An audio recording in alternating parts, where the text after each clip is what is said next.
The steady beep of the heart monitor was supposed to be reassuring. Instead, it felt like a countdown to disaster. I never should have taken the night shift. Not this soon, not this unprepared. But here I was, a newly minted nurse on my first solo night rotation, and I had just made a mistake that could cost a patient their life. The fluorescent lights in the hospital corridor seemed harsher than usual as I speed walked back to the nurse's station, trying not to look as panicked as I felt. My hands were shaking, and I could feel sweat beading on my forehead. I'd only stepped away for a moment to check on another patient, but in that short time, everything had gone wrong. Mr. Jenkins in room 305 had been stable all evening, recovering from a minor surgery. He was set to be discharged in the morning. I'd gone in to administer his nightly medications, chatting with him about his grandkids as I checked his floor and prepared the injections.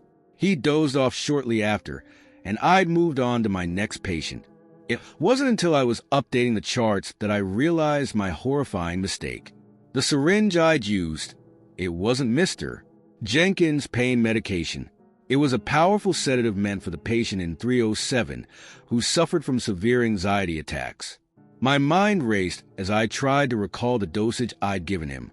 It was too much, way too much for someone of his age and condition. His body wouldn't be able to handle it. I'd essentially poisoned him. I grabbed the phone at the nurse's station, my fingers fumbling as I dialed the extension for Dr. Patel, the attending physician on duty. The line rang once, twice, 3 times before switching to voicemail. I slammed the receiver down, my heart pounding in my chest.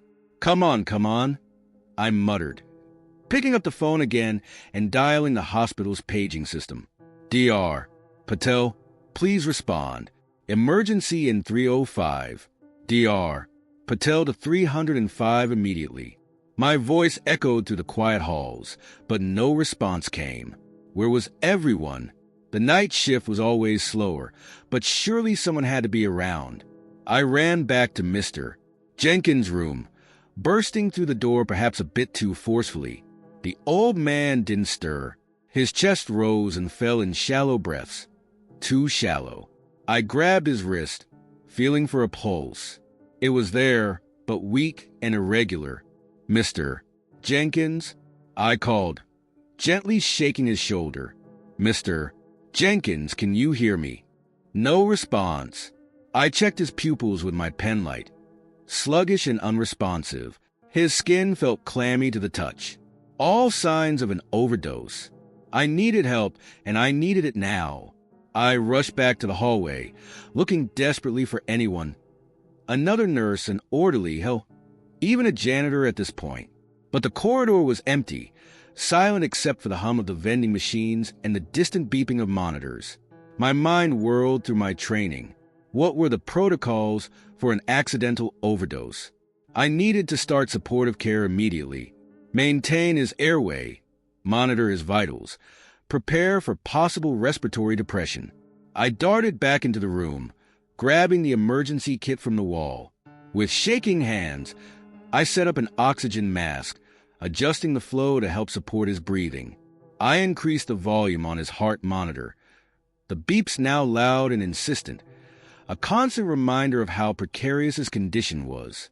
As I worked, I kept glancing at the door, hoping to see Dr. Patel or another staff member rushing in, but no one came. It was just me, a rookie nurse barely out of training, trying to undo a potentially fatal mistake.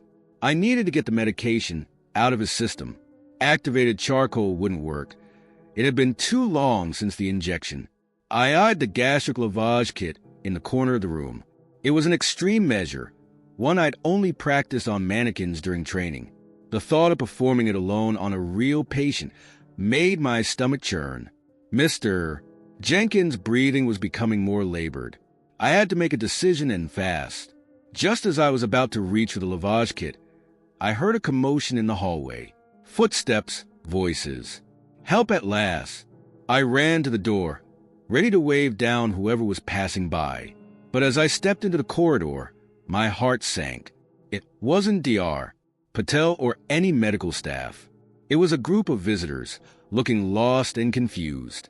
"Excuse me," a middle-aged woman at the front of the group called out. "We're looking for the maternity ward. Can you help us?" I blinked, momentarily stunned by the mundane request in the midst of my crisis. I'm sorry, but I can't leave right now. There's an emergency. Try the elevator to the 4th floor." The woman's face fell, clearly disappointed by my brusque response.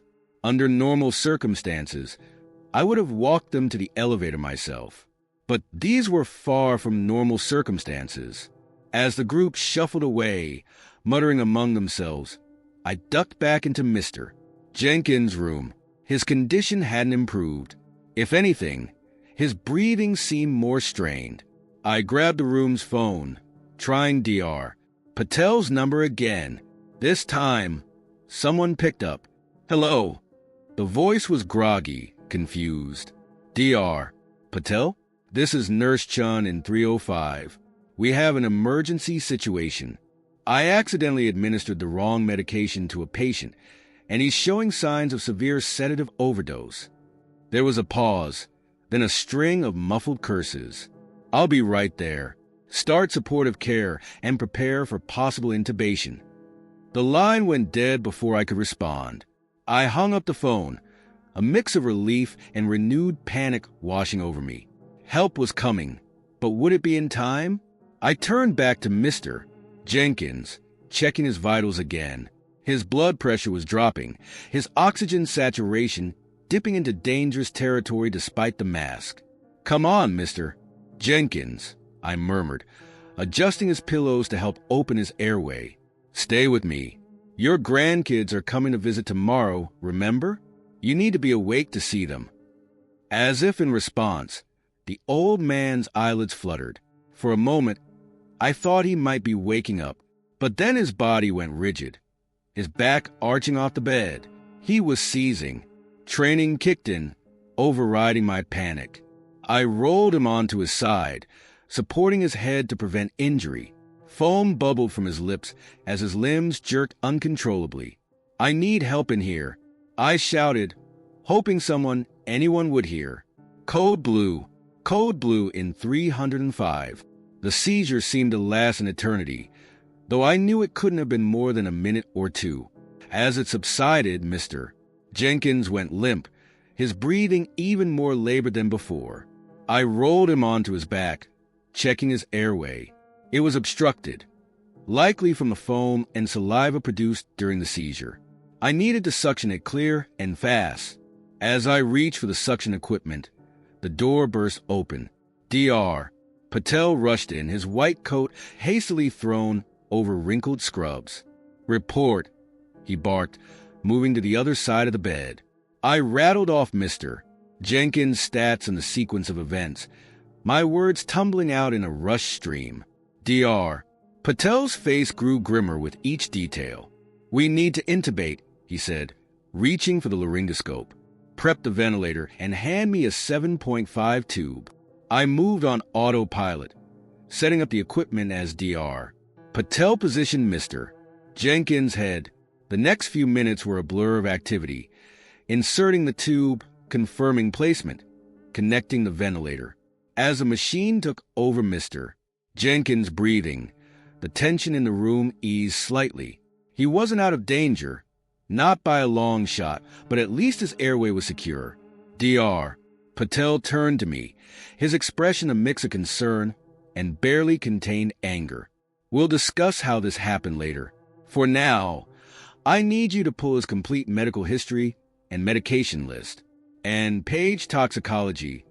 We need to know exactly what we're dealing with." I nodded, grateful for the clear instructions. As I moved to leave the room, Dr. Patel's voice stopped me. "Nurse Chun." I turned, bracing myself for a reprimand. "You made a serious mistake tonight," he said, his tone softer than I expected. "But your quick action likely saved this man's life. Remember that." I swallowed hard, fighting back tears of relief and lingering fear. "Thank you, doctor. It won't happen again." As I stepped into the hallway, I took a deep breath, trying to steady myself. The night was far from over, and there was still so much to do. But for the first time since I'd realized my mistake, I felt a glimmer of hope. Mr. Jenkins was still fighting, still alive, and thanks to the skills I'd learned and the help that had finally arrived, he had a chance. It wasn't much, but it was something to hold on to as I faced a long night ahead. I straightened my scrubs, wiped the sweat from my brow, and headed to the nurse's station to make those calls. One step at a time, I told myself, that's how we'll get through this. One step at a time. The darkness was absolute, suffocating. In that moment, I realized how much we take light for granted until it's gone. I've worked in ST, Mary's hospital, for over a decade, but I've never experienced a night like this. It started as a typical evening shift in the ICU. The steady beep of heart monitors, the hiss of ventilators, and the quiet murmur of nurses going about their rounds. All the usual sounds of a hospital at night. Outside, a summer storm was brewing, but we paid it little mind. We'd weathered plenty of storms before. I was checking on Mrs. Rodriguez, adjusting her floor when the first flash of lightning lit up the sky. The boom of thunder that followed was so loud it seemed to shake the building. Mrs. Rodriguez stirred in her sleep, but didn't wake. That was a close one, Jenny, one of the newer nurses, said as she passed by with a cart of medications. I nodded, finishing up with Mrs. Rodriguez.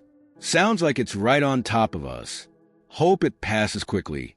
But it didn't pass. If anything, the storm intensified. The rain lashed against the windows, driven by howling winds. Every few minutes, another crack of thunder would echo through the halls. I was at the nurse's station, updating patient charts, when it happened. There was a blinding flash, a deafening boom that felt like it split the air itself, and then darkness, complete and utter darkness. For a moment, there was silence. Then, a chorus of beeps and alarms as various machines switched to battery power.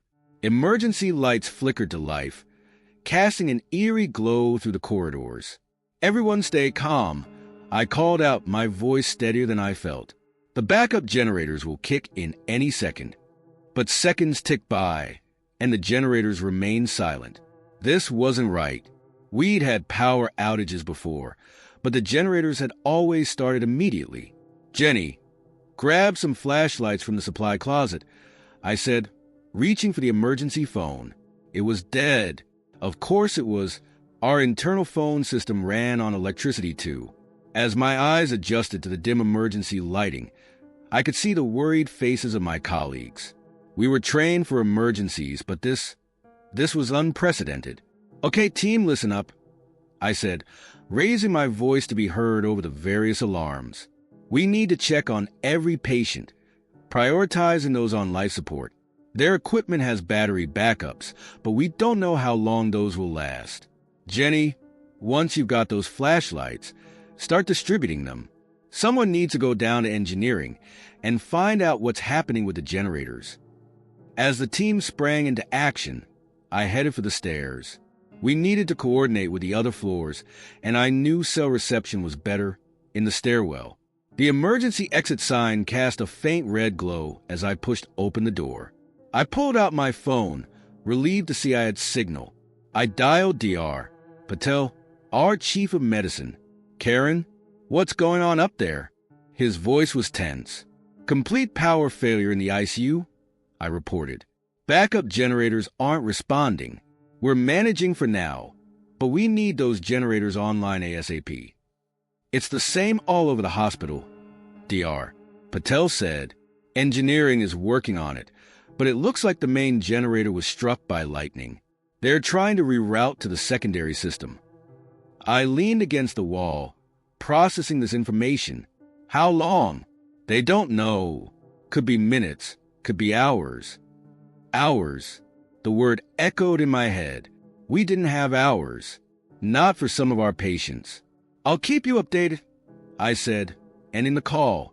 As I turned to head back to the ICU, a sound stopped me cold. It was faint, barely audible over the storm outside, but unmistakable. A scraping noise, like something heavy being dragged across the floor, and it was coming from the old wing, the part of the hospital that had been closed for renovation months ago. I stood frozen, straining my ears. There was again. Scrape, thud. Scrape, thud. It had to be my imagination. That wing was empty, sealed off. But as the sound continued, growing slightly louder, I knew I couldn't ignore it. With a deep breath, I turned my phone's flashlight on and pushed open the door to the fourth floor, the entrance to the old wing. The beam of light cut through the darkness, revealing a long, empty corridor. Dust sheets covered old equipment, the shapes beneath them looking like hunched figures in the harsh light. I suppressed a shiver. "Hello," I called out, my voice echoing down the hallway. "Is someone there? This area is off limits." No response, but the scraping sound continued. It seemed to be coming from around the corner, near where the old operating theaters used to be. Every instinct told me to turn back, to focus on the very real crisis in the ICU. But if someone was hurt, or worse, if someone was using the chaos of the blackout to access restricted areas. I moved forward slowly, my footsteps muffled by a layer of dust on the floor. As I neared the corner, the scraping stopped. "This is Nurse Karen Thompson," I said, trying to keep my voice firm. "If you can hear me, please respond. We're in emergency protocols right now, and you shouldn't be here." Silence. I took another step, my light falling on the corner. There was something there, a dark shape just beyond the reach of my flashlight. My heart pounding, I stepped around the corner and nearly dropped my phone in shock. It was a gurney, an old, rusty gurney that looked like it hadn't been used in decades. But that wasn't what made my blood run cold. It was the fact that the gurney was upright, leaning against the wall as if it had been carefully placed there. I swept my light around, looking for any sign of who might have moved it. The hallway was empty, the doors to the old operating theaters shut tight. A chill ran down my spine. This didn't make any sense. This wing had been sealed off. There was no reason for anyone to be here, let alone to be moving ancient equipment around in the dark. I backed away slowly, keeping my light trained on the gurney. As I did, I noticed something else, a trail in the dust on the floor. It looked as if the gurney had indeed been dragged from somewhere further down the hall. Against my better judgment, I found myself following the trail. It led to one of the old operating theaters. The door was ajar just slightly. I knew I should leave, go back to the ICU where I was needed, but curiosity, or maybe something else, propelled me forward. As I pushed the door open, my light fell on a sight that made my heart stop. The operating theater was set up as if ready for surgery. Ancient equipment was arranged neatly, surgical tools laid out on a tray, and on the operating table, covered by a sheet, was a distinctly human shape. I stumbled backward, my mind reeling. This was impossible. This room had been empty for months. I'd been part of the team that had cleared it out myself. A sudden gust of wind slammed the door shut behind me, plunging the room into darkness save for my phone's light. Panic rising in my throat, I turned to leave, only to find the door wouldn't budge. It was as if something on the other side was holding it closed. "Help!" I shouted, pounding on the door. Somebody help! But I knew it was futile. This wing was deserted, and the storm would drown out any sounds. A soft rustle behind me made me freeze. Slowly, dreading what I might see, I turned around. The sheet on the operating table was moving. Slowly, inexorably, it was being pulled back, revealing nothing. The table was empty. I blinked, confused. Had I imagined the shape beneath the sheet? A flicker of movement caught my eye. In the far corner of the room, barely visible in the dim light, stood a figure. It was tall, unnaturally so, and seemed to be wearing old-fashioned surgical scrubs. I opened my mouth to speak, but no sound came out. The figure took a step forward, its movements jerky and unnatural. "This isn't real," I told myself, it can't be real. Suddenly, my phone buzzed in my hand, startling me so badly I nearly dropped it. It was a text from Jenny. "Generator's back online. Where are you? We need you in ICU." I looked up from my phone, ready to face whatever horror awaited me, but the room was empty. No figure, no surgical setup, just an old, dusty operating theater. The door, when I tried it again, opened easily. I practically ran back to the ICU, my mind whirling. Had I imagined it all? Some kind of stress-induced hallucination brought on by the pressure of the blackout? As I burst back into the now brightly lit ICU, I was greeted by a flurry of activity. Machines were beeping normally. Staff were bustling about, and everything seemed to be returning to normal. "Karen, where have you been?" Jenny rushed up to me, her face a mix of relief and concern. "We've been looking everywhere for you." I opened my mouth, then closed it again. How could I explain what I just experienced? Who would believe me? I got turned around in the dark. I said finally. Ended up in the old wing somehow. "Is everyone okay here?" Jenny nodded, already turning to attend to a patient. "All stable." It was touch and go for a while, but we managed. As I watched her walk away, I felt a wave of guilt wash over me. While my team had been fighting to keep patients alive, I'd been chasing ghosts in an abandoned wing. I shook my head, trying to clear it. There would be time to think about what happened, or what I thought happened later. Right now, my patients needed me. As I moved to check on Mrs. Rodriguez, I caught a glimpse of my reflection in a darkened window. For a moment, just a moment, I thought I saw a tall figure in old-fashioned scrubs standing behind me. I whirled around, but there was nothing there. Just the normal, brightly lit bustle of a hospital at night. With a deep breath, I turned back to my duties. After all, in a hospital, the line between life and death is always thin. Tonight, it just seemed a little thinner than usual. The first scream echoed through the psych ward at 2:17 a.m.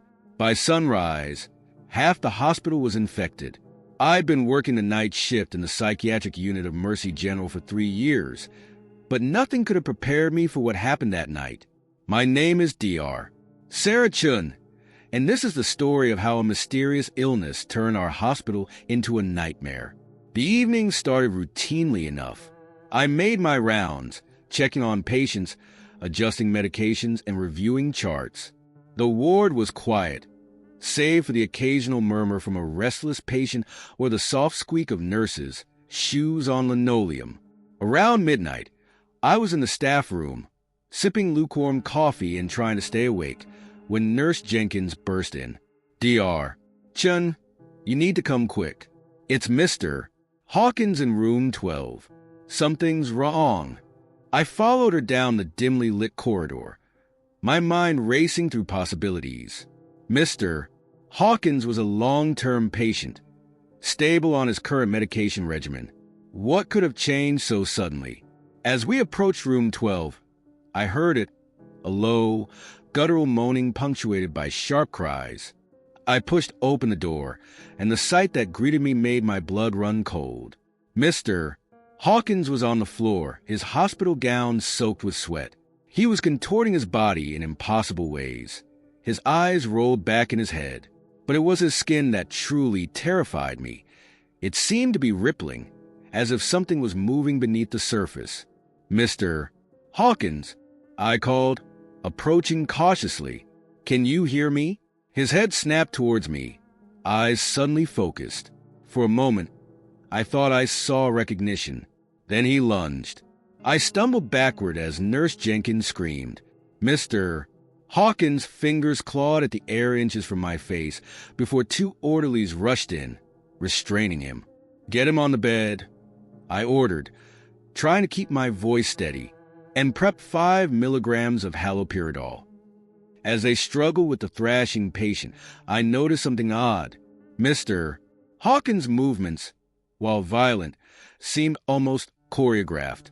It was as if he was following some twisted dance routine only he could hear. Once he was restrained and sedated, I began my examination. His vitals were all over the place.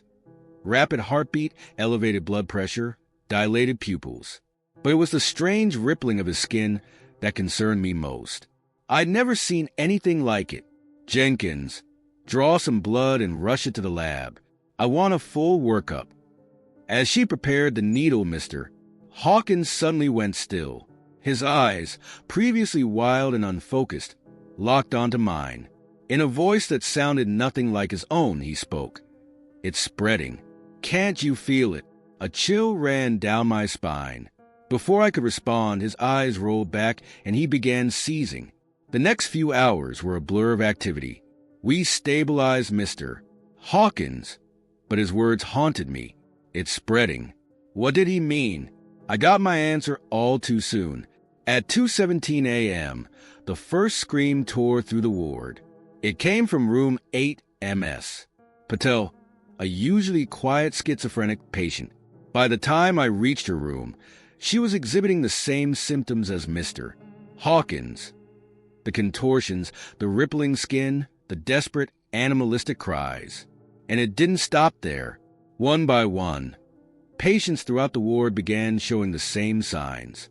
By 3 a.m., we had restrained and sedated half the ward, and my staff was starting to panic. Dr. Chun, what's happening? Nurse Jenkins asked, her voice trembling. Is it some kind of contagion? I wished I had an answer for her. I don't know, I admitted, but we need to contain this. Lock down the ward. No one in or out until we figure out what we're dealing with. As dawn broke, the situation had only worsened. Not only were more patients succumbing to the mysterious affliction, but I started noticing odd behaviors in my staff. Nurse Peterson kept repeating the same phrase over and over. The rhythm. Can't you hear the rhythm? Orderly Johnson was found in a supply closet, rocking back and forth and mumbling incoherently. I was running on fumes, having been awake for over 24 hours when my phone buzzed. It was a text from Dr. Patel in ER. Patients arriving with strange symptoms. Contortions, skin abnormalities. Sound familiar? My heart sank. Whatever this was, it had spread beyond the psych ward. I rushed to the ER, breaking my own quarantine in the process. The scene that greeted me was chaos. Patients were riding on gurneys, some restrained, others being chased down by security.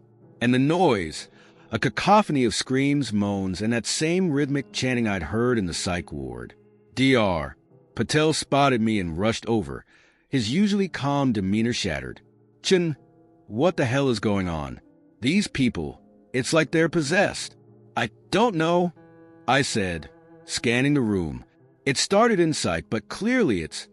I stopped mid-sentence, my eye caught by one of the ER nurses. She wasn't attending to patients or helping her colleagues. Instead, she was swaying slightly, her eyes unfocused. As I watched, her movements became more pronounced, more rhythmic. Patel, I said slowly, I think we need to quarantine the entire hospital. Now! The next few hours were a nightmare of logistics and rising panic. We initiated full lockdown procedures, sealing off the hospital from the outside world. Calls were made to the CDC and WHO, but help seemed frustratingly far away. As the day wore on, more and more staff began showing symptoms. It was subtle at first, a slight tremor in the hands, a tendency to sway when standing still. But it inevitably progressed to the full-blown contortions and skin-rippling we'd seen in the initial patients. By mid-afternoon, I was one of the few senior staff members still unaffected. I'd set up a makeshift command center in a small conference room, coordinating what remained of our functioning personnel and trying to make sense of the mounting data. The blood work from our initial patients had come back inconclusive.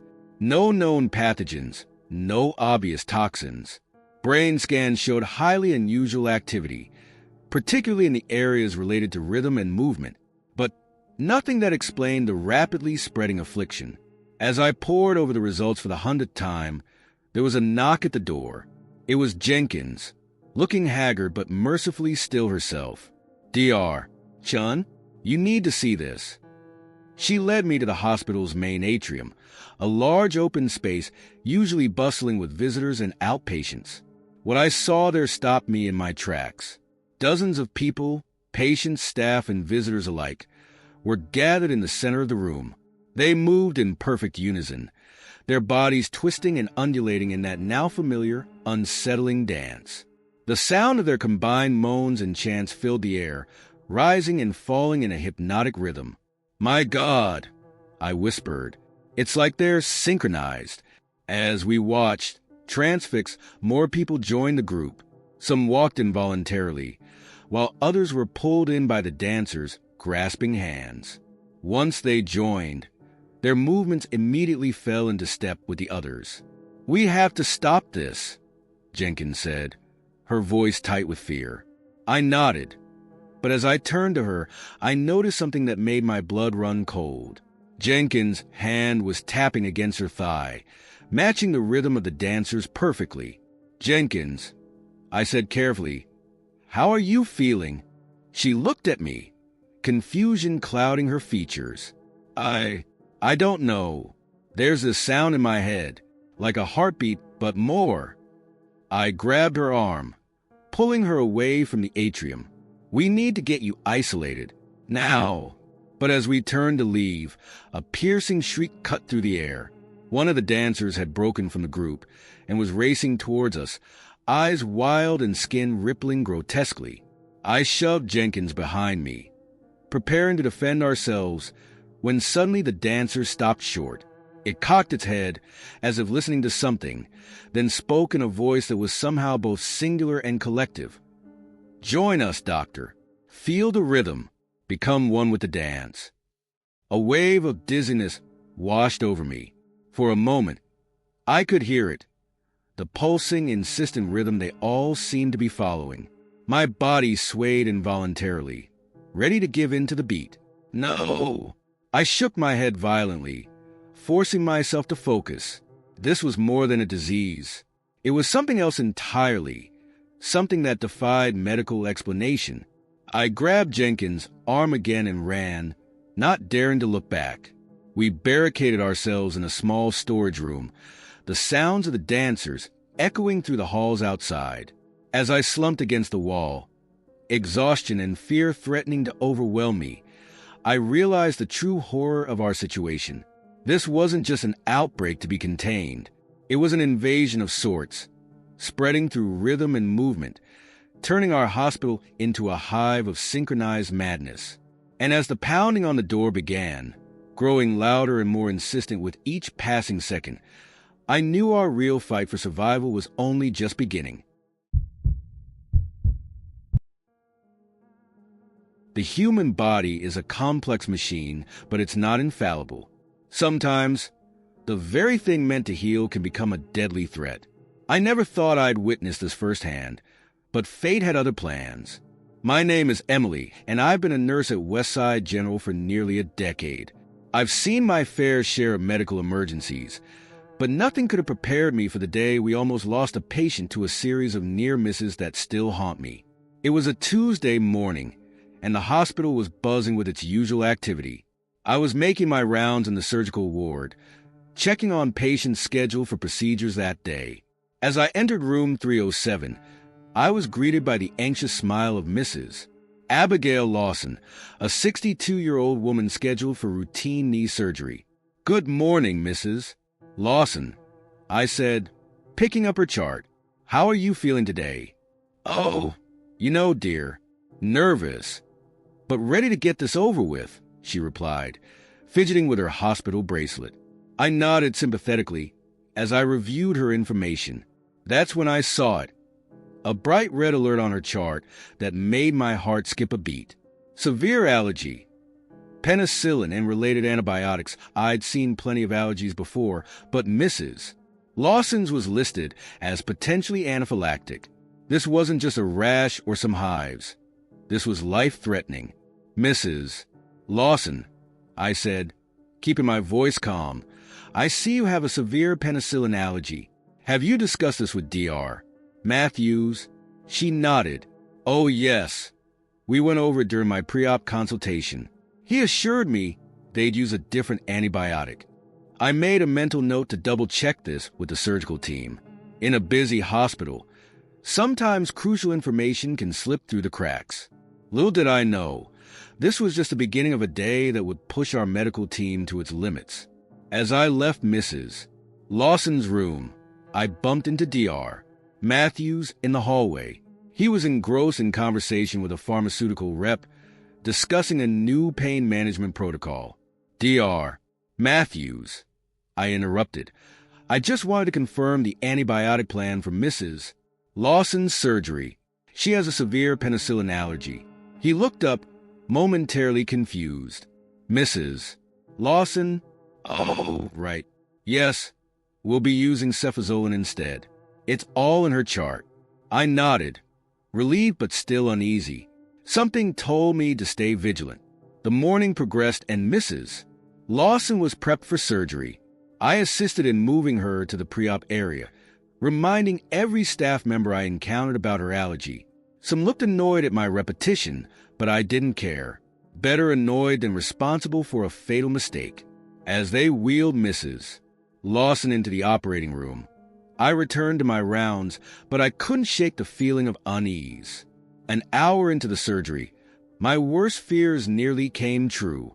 I was at the nurse's station when I overheard a conversation that made my blood run cold. Hey, can you grab a bag of penicillin G for the patient in or 3? Dr. Matthews just called for it. I whirled around. Or 3. That's Mrs. Lawson's surgery. She's severely allergic to penicillin. The nurse, a new hire named Jake, looked at me with wide eyes. But the order... Double-check it. Now! I commanded, already reaching for the phone to call the order directly. Jake scrambled to verify the order, while I dialed with shaking hands. A tense minute passed before someone answered. Or 3, a curt voice said. This is Nurse Emily from the surgical ward. Is Dr. Matthews there? It's urgent. There was a pause, some muffled conversation, then Dr. Matthews' voice came on the line. What is it, Emily? We're in the middle of a procedure. Doctor, there was a request for penicillin from Mrs. Lawson. She's severely allergic. Please tell me it hasn't been administered. The silence on the other end of the line was deafening. Then, Christ. No, we haven't given it yet. Thank you, Emily. We'll use the cefazolin as planned. I hung up, my heart pounding. Crisis averted, but only just. As the adrenaline subsided, anger took its place. How could they have missed something so critical? The rest of the day passed in a blur of heightened alertness. Mrs. Lawson's surgery was completed successfully, and she was moved to recovery without incident. But my relief was short-lived. As I was preparing to end my shift, a commotion from Mrs. Lawson's room caught my attention. I rushed in to find her gasping for air, her face swollen and blotchy. Can't breathe, she wheezed. My training kicked in immediately. Code blue. I shouted, reaching for the emergency call button. Anaphylaxis in room 307. The next few minutes were a frenzy of activity. The crash cart arrived, and we administered epinephrine. Mrs. Lawson's breathing eased, but she wasn't out of the woods yet. As we stabilized her, I racked my brain. What could have caused this? We'd been so careful with her medications. It wasn't until later, when I was reviewing her chart, that I noticed it. A nurse had administered a dose of ampicillin, another penicillin-related antibiotic, for a suspected post-op infection. The allergy warning had been there, clear as day, but in the rush of post-op care, it had been overlooked. I felt a mix of fury and despair. We'd been so focused on the surgery that we'd let our guard down afterward. It was a harsh reminder that in medicine, vigilance can never waver. The following days were a whirlwind of incident reports, meetings, and revised protocols. Mrs. Lawson, thankfully, made a full recovery, but the close calls had shaken everyone. In our final meeting about the incidents, Dr. Matthews looked at me with a mixture of gratitude and regret. Emily, I owe you an apology. If you hadn't been so persistent. I shook my head. We all share responsibility for patient safety, doctor. But we also need to recognize that we're human. Mistakes can happen to anyone. He nodded slowly. You're right. And that's why we need to have systems in place to catch those mistakes before they become tragedies. As I left the meeting, I couldn't help but reflect on how close we'd come to disaster. The hospital implemented new allergy alert systems and double-checked protocols in the wake of Mrs. Lawson's case. But more than any system, I knew that what really mattered was maintaining that constant, nagging vigilance. Weeks later, as I was making my rounds, I stopped by Mrs. Lawson's room for her final check before discharge. She smiled warmly as I entered. Emily, my guardian angel, she said, reaching for my hand. The doctor told me what you did, how you caught the mistake in the oar, and how quickly you responded when things went wrong. I felt a lump in my throat. I was just doing my job, Mrs. Lawson. She shook her head. No, dear. You went above and beyond. You saved my life. As I left the room, those words echoed in my mind. In the hectic world of a hospital, it's easy to become desensitized, to see patients as just another chart or case number. But Mrs. Lawson's case had reminded me of the profound responsibility we hold as healthcare providers. Every patient is someone's mother, father, sister, or friend. Every life is precious, and every near miss is a chance to learn and improve. I stopped by the nurse's station, picking up a chart for my next patient. As I read through it, I felt that familiar sense of alertness creep in. There, in red letters, was another allergy warning. With a deep breath, I headed towards the patient's room. The vigilance that had saved Mrs. Lawson would be my constant companion, a silent guardian for every patient under my care.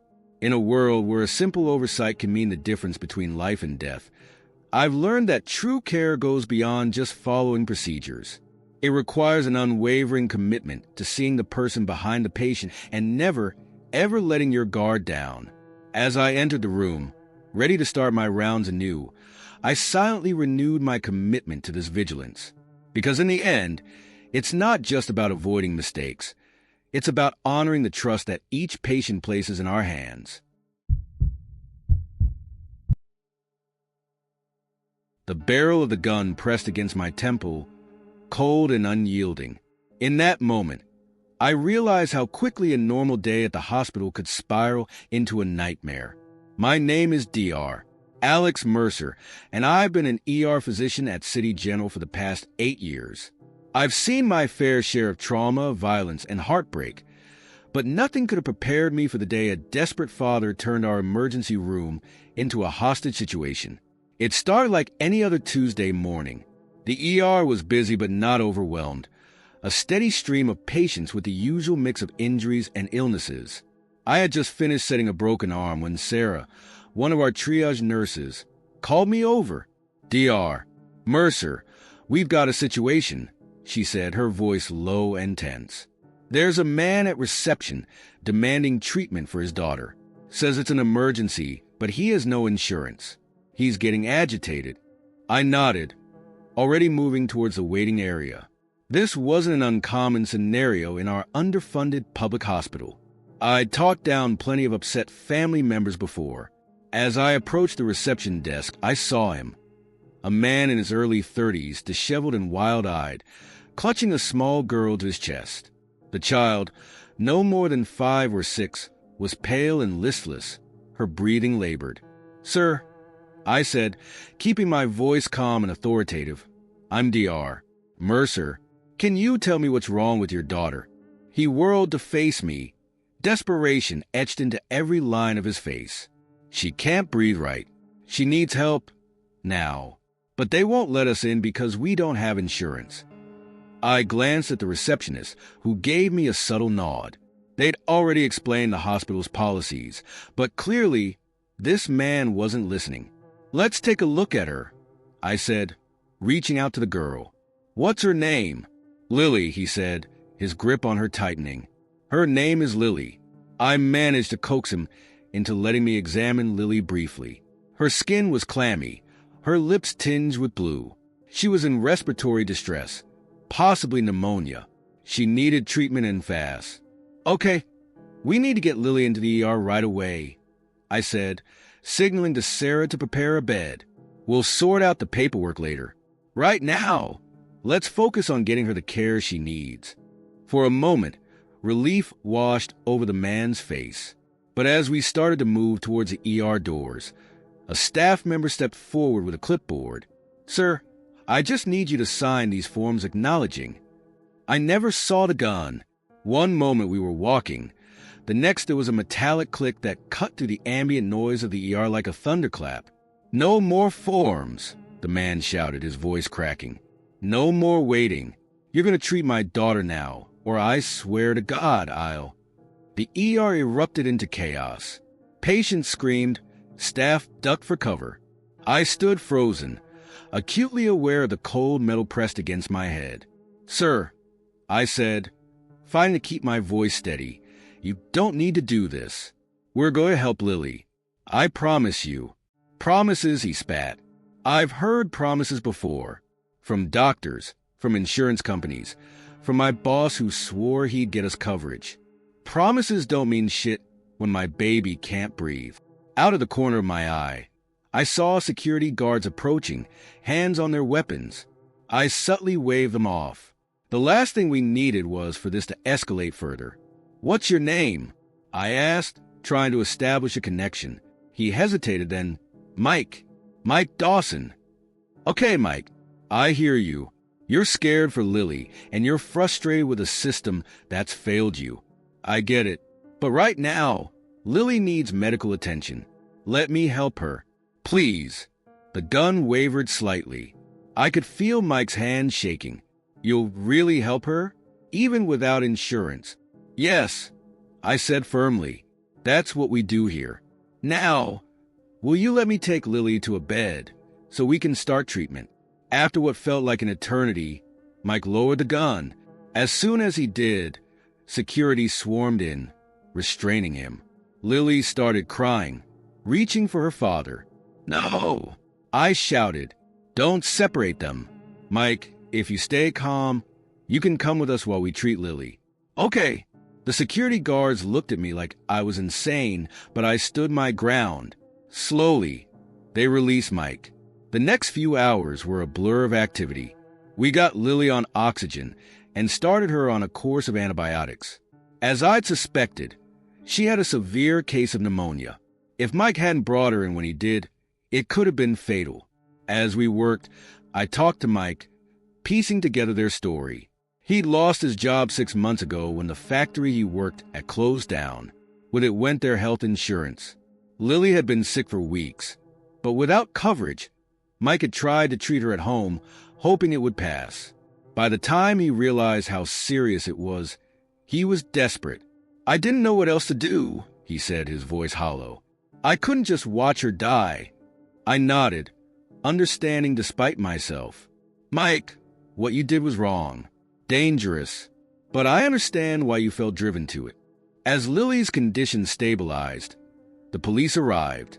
They wanted to take Mike into custody immediately. Wait, I said, pulling the officers aside. Before you do anything, I need you to hear the whole story. I spent the next hour advocating for Mike, explaining the circumstances that had led to his desperate act.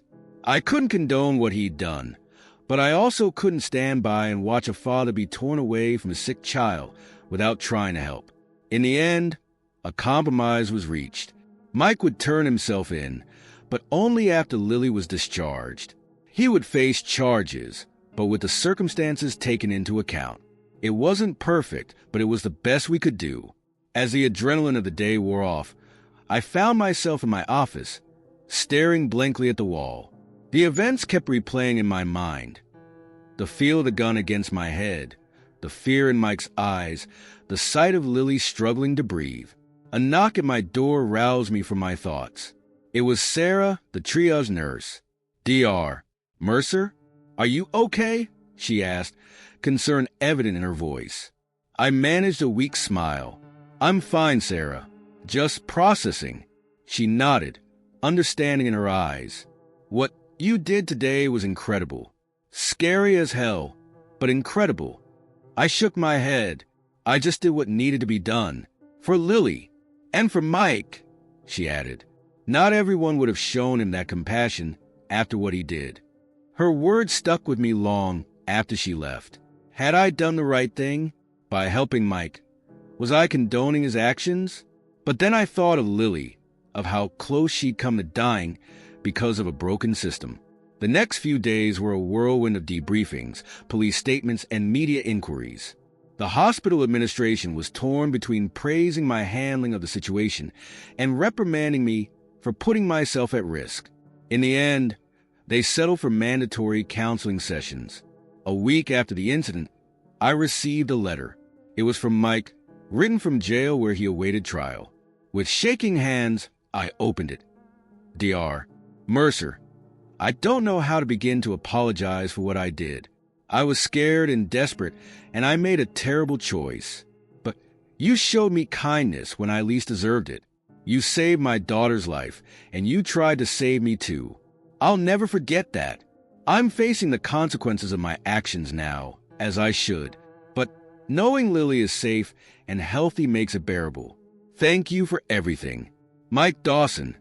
As I finished reading, I felt a mix of emotions wash over me. Relief that Lily was okay, sadness for Mike's situation, and a renewed determination to fight for change in a system that could drive a loving father to such desperate acts.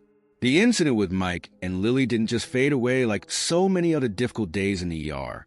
It stayed with me, shaping my approach to medicine and to life. It reminded me that behind every patient is a story, often one of struggle and desperation. It taught me that compassion is as vital a tool in medicine as any scalpel or stethoscope. In the months that followed, I became an advocate for healthcare reform, sharing Mike and Lily's story with their permission, to highlight the human cost of our broken system. It wasn't always easy. I faced criticism from colleagues who thought I was overstepping my role and pushback from administrators worried about the hospital's image. But every time I felt like giving up, I thought of Mike's letter, of Lily's face as she took her first easy breath in weeks. And I kept going. Years have passed since that day in the ER, but its impact lingers.